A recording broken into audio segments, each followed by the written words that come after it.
اور اللہ تعالیٰ آپ کو صحت والی زندگی عطا فرمائے۔ جیسے کہ آپ کو پتہ ہے کہ فرسٹ ایئر کے اسٹوڈنٹس جو ہیں پروموٹ ہو کے سیکنڈ ایئر میں آ گئے ہیں، تو اب ہم نے سیکنڈ ایئر کی کلاسز کا اجرا شروع کر دیا ہے، جس میں آج ہم لیسن نمبر 1 بک 2 کا جو ایسیز یعنی پروز اور ہیروز ہیں، اس کا پہلا لیسن جو ہے دا ڈائنگ سن، جو سر جیمز جینز سے لکھا گیا ہے، اس کو ہم سٹڈی کریں۔ تو آپ کو یہ بھی پتہ ہونا چاہیے کہ بک 2 میں سے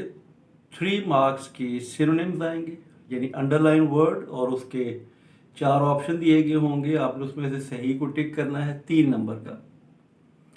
اور 9 کویسچن آتے ہیں جس میں سے آپ نے 6 کرنے ہیں، اور ہر کویسچن کا 2 مارکس ہیں، تو 12 نمبر ہو جائیں گے۔ تو اسی طرح باقی کا بھی میں انٹروڈکشن آپ کو بتاؤں گا، تو پہلے یہ ذہن میں رکھیں کہ اس بک میں سے 15 مارکس جو ہیں وہ آپ نے اچھے طریقے سے یعنی زیادہ سے زیادہ حاصل کرنے ہیں۔ تو دا ڈائنگ سن جو ہے، بجھتا ہوا سورج، غروب ہوتا ہوا سورج، اس میں سر جیمز جین نے بتایا ہے کہ یہ یونیورس جو ہے، یہ کائنات، اس میں بے شمار ستارے جو ہیں آوارہ گھوم رہے، اور ان کے درمیان فاصلے جو ہیں وہ بہت زیادہ ہیں، اور ان کی تعداد جو ہے وہ دنیا کے جتنے بھی سمندر ہیں ان میں ریت کے ذرات سے بھی زیادہ ہے، اور جسامت اتنی بڑی ہے کہ اگر لاکھوں کروڑوں زمینیں جو ہیں ایک ستارے میں رکھ دی جائیں تو پھر بھی خالی جگہ بچ جائے،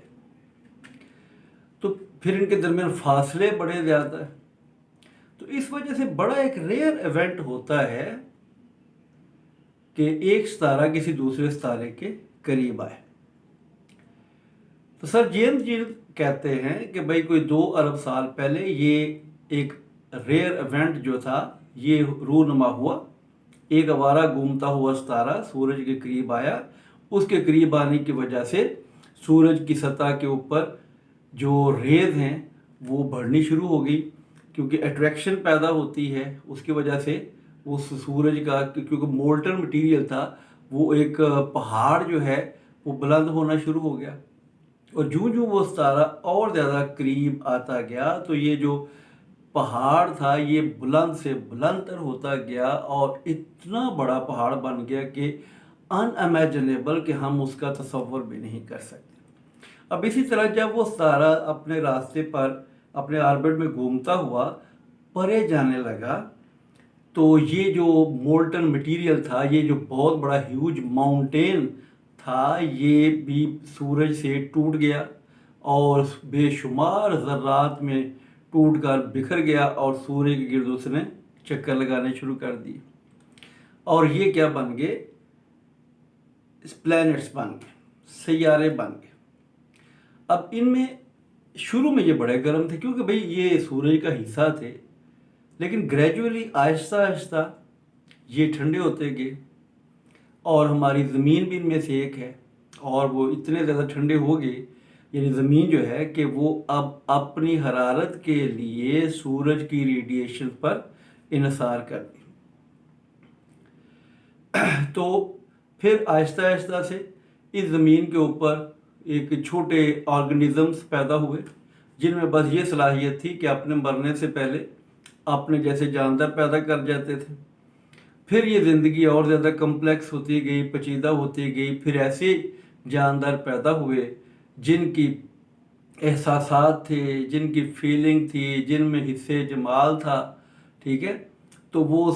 یہ ڈیولپ ہوتے گئے، اور ان کے مذاہب کے ساتھ بڑے زیادہ لگاؤ تھا، جس سے وہ بڑی زیادہ ایکسپیکٹیشنز اور توقعات اور ہوپس رکھتے تھے۔ پھر اس میں کہتا ہے کہ بھئی جو ساری کائنات میں اگر یہ جہاں لائف پاسبل ہے اس کو اکٹھا کیا جائے تو ایک نیرو سی بیلٹ بنتی ہے، کیونکہ اس یونیورس میں، اس اسپیس میں، خلا میں सूरज के करीब की तरफ, इतने गर्म है, इतना टेम्परेचर है कि सारे के सारा जो मैटर है, लाइफ है, वो मेल्ट हो जाएगी, पिघल जाएगी। और अगर आप इससे परे चले जाएं तो वो इतनी ज़्यादा ठंडक है, इतना ज़्यादा फ्रॉस्ट है कि लाइफ जहाँ फ्रीज हो जाएगी। तो ज़िंदगी जो है वो एक तंग बेल्ट के ऊपर है, जहाँ टेम्परेचर जो है वो मॉडरेट है, इतना मॉडरेट है कि जहाँ पे जो सब्सटेंस है वो लिक्विड हालत में रह सकती। तो फिर एक बात ये भी पूछी कि भी स्टार्स पे लाइफ क्यों नहीं है। तो भाई ज़िंदगी के वजूद में आने के लिए, रहने के लिए एक सूटेबल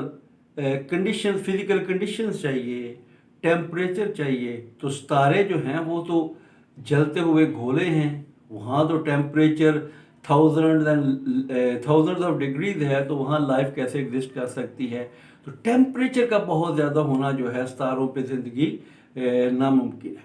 फिर हम जब देखते हैं तो हमें इस लोनलीनेस, इस तन्हाई में ये जो यूनिवर्स है ये हमें फ्रेटन कर देती है, हमें डरा देती है। वो इस वजह से कि हम जिधर भी देखते हैं तो जिस तरह की ज़िंदगी हमारे इधर है, हमें कहीं और ज़िंदगी नज़र नहीं आती। ठीक है, तो फिर हम थोड़े से खौफज़दा हो जाते हैं। ठीक है, तो इस तरह से जो राइटर है उसने क्रिएशन ऑफ अर्थ और लाइफ, इसके बारे में उसने बताया है। और उसने ये भी कहा है कि इस जो ये सारा प्रोसेस हुआ है, इसमें जो लाइफ है, जो तहलीक इंसान है, इसका तो कोई ऐसा प्लानिंग ही नहीं थी, प्रोग्राम नहीं था, ये तो एक बाय चांस ऐसा हो गया है। तो ये उसका नज़रिया है, ये थ्योरी है, उसको हम डिनाई करते हैं। जो कायनात अल्लाह ताला ने बनाई तो इसमें वो पूरी तरह से ही प्रोग्राम में शामिल था, इसका ज़मीन का बनना, इंसान का इस ज़मीन पर आना और फिर वापस आखिरत वाले चक्कर में, यानी क़यामत आएगी और फिर इंसान जो है वापस चला जाएगा। तो अब हम इसको थोड़ा सा स्टडी करने की कोशिश करते हैं। द डाइंग सन, बुझता हुआ सूरज, सर जेम्स जीन्स इसके राइटर हैं। A few stars are known which are hardly bigger than the earth. चंद एक सितारे हैं जो मुश्किल ही से ज़मीन से बड़े, यानी ज़मीन के साइज के मुताबिक हैं। बट मोस्ट ऑफ दैम, लेकिन इनमें से जो ज़्यादातर हैं, आर सो लार्ज, इतने बड़े हैं, that hundreds of thousands of earths could be packed inside, के जो सैकड़ों हज़ारों ज़मीनें जो हैं उसमें पैक की जा सकती हैं। And leave room to spare, और फिर भी खाली जगह बच जाए। And there we find an immense star, फिर हम एक इतना बहुत बड़ा सितारा, इमेंस का मतलब होता है ह्यूज, एक बहुत बड़ा ह्यूज स्टार जो है वो पाते हैं। Large enough to contain millions and millions of earth, इतना बड़ा सितारा कि जिसमें लाखों करोड़ों ज़मीनें जो हैं वो आ सकती हैं। And the total number of stars in the universe is probably something like the total number of grains of sand on all the seashore of the world. अब वहाँ इसमें हमें सितारों की तादाद के बारे में बताता है कि अगर हम भाई टोटल सितारों का, कुल सितारों का जो है वो अंदाज़ा लगाएं इस कायनात में, तो वह गालबन इतना है जितना कि दुनिया के सारे साहिल समंदरों पर रेत के ज़र्रात। Such is the littleness of our home in space, और इतना छोटापन है हला में हमारे इस घर यानी ज़मीन का। यानी कि सितारे जो हैं वो रेत के ज़रे जितने हैं, तो ज़मीन जो है, यानी एक ज़मीन जो है लाखों करोड़ों ज़मीनें उस सितारे में पैक हो जाती हैं, तो फिर ज़मीन की क्या हैसियत होगी, कितना छोटापन होगा। When measured up against the total substance of the universe, तो जब हम पूरी कायनात के साथ इसका मुवाजना करेंगे, इसका तकाबुल करेंगे, तो ये कितना ज़्यादा छोटी होगी, यानी हमारी ज़मीन जो है। These millions of stars are wandering about in space, ये लाखों सितारे जो हैं वो हला में आवारा घूम रहे हैं। A few form groups, कुछ जो है वो ग्रुप बना लेते हैं, वी जर्नी इन कंपनी, जो सफ़र इकट्ठे मिलके करते हैं, बट मोस्ट ऑफ देम, लेकिन इनमें से ज़्यादातर ट्रैवल अलोन, अकेले सफ़र करते हैं, ट्रैवल अलोन, अकेले सफ़र करते हैं, and they travel through a universe, और वो एक ऐसी कायनात में से सफ़र करते हैं, सो इमेंस, जो इतनी ह्यूज है, जो इतनी बड़ी है, it is very very rare event indeed, और ये दर हकीकत बहुत ही एक ना कम होने वाला वाक़या होता है, फॉर वन स्टार, किसी एक तारे के लिए, to come anywhere near the other, near to another, कि वो किसी दूसरे तारे के करीब आए। तो ये बहुत एक रेयर इवेंट होता है, फ्रीक्वेंट नहीं होता। For the most part each star makes it's voyage, अब ज़्यादातर हिस्सा जो है इस वॉयज का, इस जर्नी का, इस सफ़र का, इन कंप्लीट लोनलीनेस, तो वो तारे जो है वो कंप्लीट तन्हाई में करते हैं, मुकम्मल तन्हाई में करते हैं, like a ship on an empty ocean, जैसे कि एक जहाज़ हो, समुद्री जहाज़ खाली समंदर के ऊपर, इन स्केल मॉडल, एक पैमाइशी नमूने में, मॉडल में, in which the stars are ships, जिसमें हम सपोज कर लें कि ये जो तारे हैं वो शिप्स की तरह हैं, समुद्री जहाज़ों की तरह हैं। The average ship will be well over a million miles from its nearest neighbour, तो औसतन हर एक जहाज़ जो है वो अपने करीब तरीन हमसाए से कोई 10 लाख मील के फासले पे होगा। तो यहाँ बताया गया है कि एक सितारे और दूसरे सितारे के दरमियान कितना ज़्यादा डिस्टेंस है, और इसी वजह से ये बहुत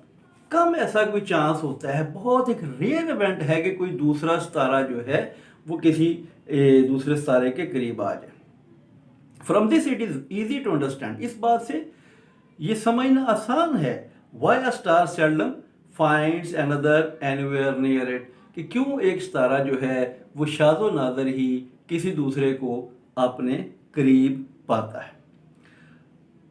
वी बिलीव, हम यकीन रखते हैं, however ताहम, that some 2000 million years ago, क्योंकि 2 अरब साल पहले, यानी according to the writer, we are not the believer, ठीक है ना, इस बात पे हम तो नहीं है, लेकिन उसके मुताबिक वो कह रहा है कि वी बिलीव, however ताहम, यानी हम यकीन रखते हैं, however that some 2000 million years ago, क्योंकि 2 अरब साल पहले, this rare event took place, ये जो नायाब वाक़या है रूनमा हुआ, एंड दैट अनदर स्टार, ये और ये कि एक और सितारा जो है वंडरिंग ब्लाइंडली थ्रू स्पेस, अंधाधुंध हला में सफ़र करते हुए, happened to come near the sun, तो वो इत्फाक से सूरज के करीब आ गए, यानी वो उसका सूरज के कुर्बत में आ गया, सूरज के करीब आ गया। Just as the sun and moon raise tides on the earth, जिस तरह भी सूरज और चांद जो है ज़मीन पर मद्दोजज़र पैदा करते हैं। अब देखें ना, कायनात में कोई से भी 2 अजसाम हैं, उनके दरमियान फोर्स ऑफ अट्रैक्शन होती है, ये ग्रेविटेशनल लॉ भी है, और ये फोर्स ऑफ अट्रैक्शन जो होती है उनके उन मैसेज के प्रोडक्ट के डायरेक्टली प्रोपोर्शनल होती है, बराह रास्त मुतनासिब होती है, यानी जितने जितने बड़े अजसाम होंगे उनके दरमियान फोर्स ऑफ अट्रैक्शन उतनी ही ज़्यादा हो जाएगी, और इसी तरह जितने ज़्यादा फासला जो है उनके दरमियान ज़्यादा होगा तो ये फोर्स ऑफ अट्रैक्शन कम होती जाएगी। तो we believe however that some 2000 million years ago that rare event took place, and that another star wandering blindly through space happened to come near the sun, कि ये एक सितारा जो है वो आवारा घूमते हुए, अंधाधुंध घूमते हुए सूरज के करीब आ गया। Just as the sun and the moon raise tides on the earth, जिस तरह चांद और सूरज ज़मीन की सतह के ऊपर मद्दोजज़र पैदा करते हैं, लहरें पैदा करते हैं, so this second star must have raised tides on the surface of the sun, तो इस दूसरे सितारे ने भी सूरज की सतह के ऊपर लहरें या मौजें पैदा की होंगी। So this, but they would be very different, لیکن یہ بہت مختلف ہوں گی. فرام دا لٹل ٹائڈس ان چھوٹی چھوٹی مد و جزر سے, on the surface of tides which the small mass of the moon, جو کہ چاند کی ایک چھوٹی سی کمیت جو ہے وہ پیدا کرتی ہے, ریزز پیدا کرتی ہے ان آور اوشنس. اب جب فل مون ہوتا ہے تو سمندر کی ٹھلیں جو ہیں وہ کافی زیادہ ریز کرتے بلند ہوتی ہیں, تب سورج کی جو میس ہے وہ تھوڑا ہے, اور اس وجہ سے جو وہ ٹائڈس پیدا کرے گا ان کی جسامت بھی کوئی اتنی زیادہ نہیں ہوگی. ایٹ لاسٹ آخر کار, اچھا, in our oceans an immense tidal wave must have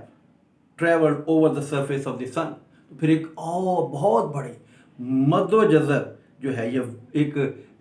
لہر جو ہے, must have traveled, اس نے ضرور سفر کیا ہوگا on the surface of the sun, سورج کی سطح کے اوپر. at last forming a mountain, اور آخر کار پھر ایک پہاڑ بنا دیا ہوگا. so high, اتنا بلند,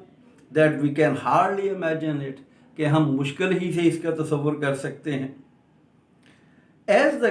cause of the disturbance came nearer, اور جو ہی یہ گڑبڑ کی وجہ قریب سے قریب تر آئی, the mountain would rise higher and higher, تو یہ پہاڑ بلند سے بلند ہوتا گیا ہوگا. and before the second star began to move away, اس سے پہلے کہ وہ دوسرا ستارہ پرے حرکت کرنے لگتا, its tidal pull, اس کی مد و جزر کی طاقت جو ہے, had become so powerful, اتنی طاقتور ہو گئی تھی, that this mountain was torn to pieces, کہ یہ پہاڑ جو ہے ٹکڑوں میں ٹوٹ گیا, and threw off small pieces of itself into space, اور اپنے چھوٹے چھوٹے بے شمار ٹکڑے اس نے خلا میں پھینک دیے. These small pieces have been going round the sun, یہ چھوٹے چھوٹے ٹکڑے سورج کے گرد چکر لگا رہے ہیں, going round the sun ever since, تب سے. They are planets, اور یہ سیارے ہیں, great and small, بڑے اور چھوٹے, of which our earth is one, جس میں سے ہماری زمین بھی ایک ہے.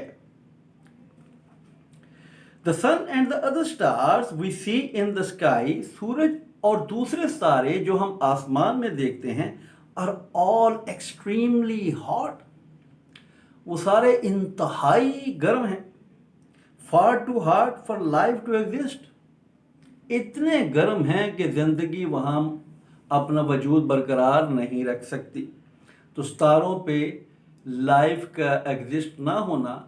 وہ یہی ہو گیا کہ ان کی ہاٹنیس جو ہے وہ گرم اتنے زیادہ ہیں کہ وہاں لائف جو ہے وہ ایگزسٹ نہیں کر سکتی. تو اگر یہ کویشچن آئے کہ why there is no life on stars, تو آپ کے ذہن میں یہ آئیڈیا ہونا چاہیے, تو آپ اس کا آنسر ایزیلی دے سکتے ہیں.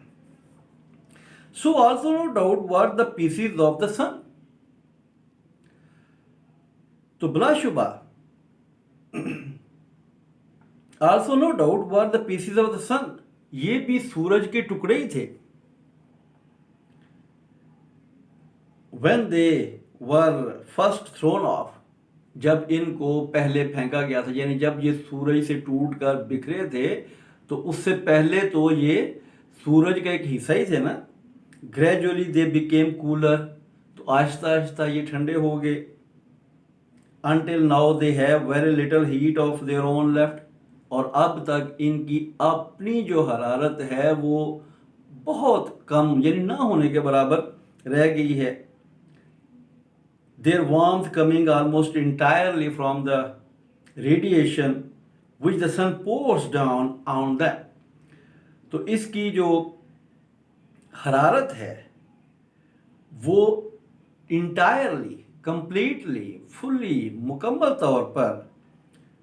آ رہی ہے فرام دا ریڈیشن, ان شعاؤں سے, which the sun pours down on them, جو سورج ان پر ڈالتا ہے, ان سیاروں پر, جو زمین ہو گئی دوسرے ہو گئی. ان کورس آف ٹائم, وقت کے ساتھ ساتھ, one of these cooling pieces, ان ٹھنڈے ہوتے ہوئے ٹکڑوں میں سے ایک جو ہے, گیو برتھ ٹو لائف, اس نے زندگی کو جنم دیا, یعنی زندگی وہاں پیدا ہوئی. We do not now how, और हमें नहीं पता कि कैसे, व्हेन, कब और व्हाई, या क्यों दिस हैपेंड, ये हुआ। It started in simple organism. ये जिंदगी की जो प्रोडक्शन है, ये जिंदगी की जो ये लाइफ की जो बर्थ है, ये क्या थी? ये स्मॉल सिंगल ऑर्गेनिज्म से शुरू हुई, whose living power consisted chiefly in their being able to reproduce themselves before dying। जिनकी लिविंग पावर जो थी, जिंदा रहने की ताकत जो थी, कंसिस्टेड, वो मुश्तमिल थी, चीफली, बहुत ज़्यादा in their being able to reproduce themselves before dying, के अपने मरने से पहले अपने जैसे जानदारों को पैदा कर जाने में।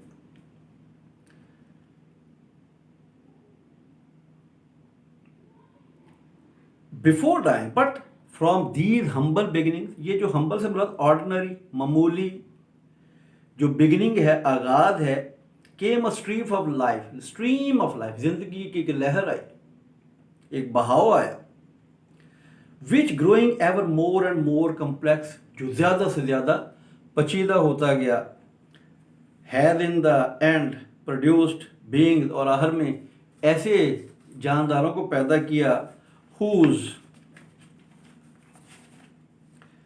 lives are largely centered, जिनकी जिंदगियां जो हैं वो बहुत ज़्यादा तौर पर मरकूज हैं, in their feelings, उनके एहसासात, and ambitions, और उनके जो नस्बुल ऐन हैं, their sense of beauty, और उनका जो हिस्से जमाल है, and the religions, और मज़ाहिब, in which lie their highest hopes, जिनके ऊपर उनकी बहुत ज़्यादा